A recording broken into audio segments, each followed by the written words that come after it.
Hola, somos el equipo Jasos Team y a continuación explicaremos el modelo que realizamos para explicar la migración que existe en el Estado de México.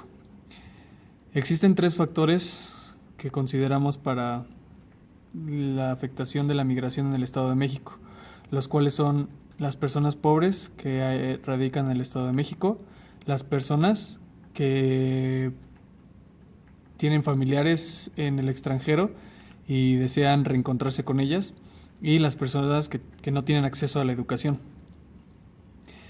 La población del Estado de México es afectada por tres flujos. Uno de entrada son los nacimientos, afectado directamente por la tasa de natalidad y la población.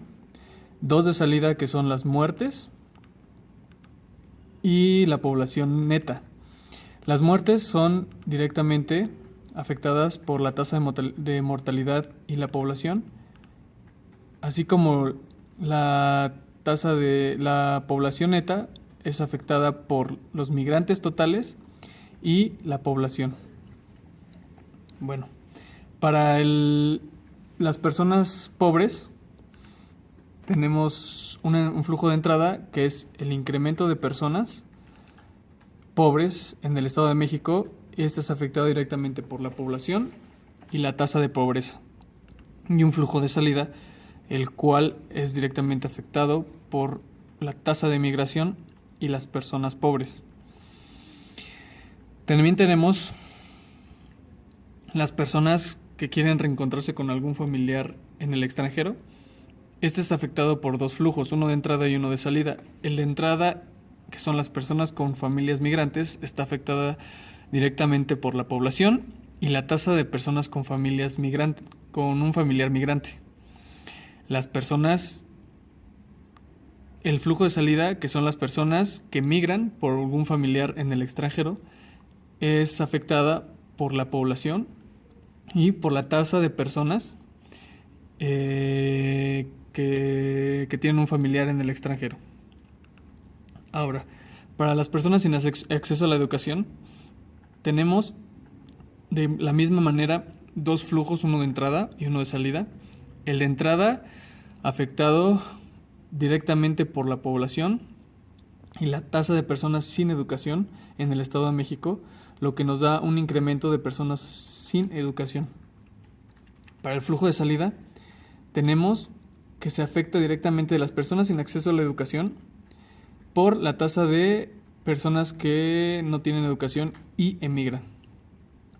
Ahora, los migrantes totales para el Estado de México parten directamente de la salida de los migrantes por personas pobres, como podemos observar aquí, por los migrantes por reencontrarse con algún familiar en el extranjero, como lo podemos observar aquí, y directamente por las personas que migran a partir de que no tienen acceso a la educación, como lo podemos observar aquí. Esta migración total es la que al final regresa a la población neta, debido a que la población se ve afectada al flujo de migrantes que existe en el Estado de México, por lo cual nuestra población neta es al final la población menos los migrantes totales que existen en el Estado de México. Bueno, con este modelo explicamos de una manera sencilla el comportamiento de la migración en el Estado de México, con tres factores que son las personas pobres, las personas que quieren reencontrarse con algún familiar en el extranjero y las personas sin acceso a la educación. Todas estas afectando directamente a la población del Estado de México. Espero que les haya servido de ayuda y muchas gracias por la atención.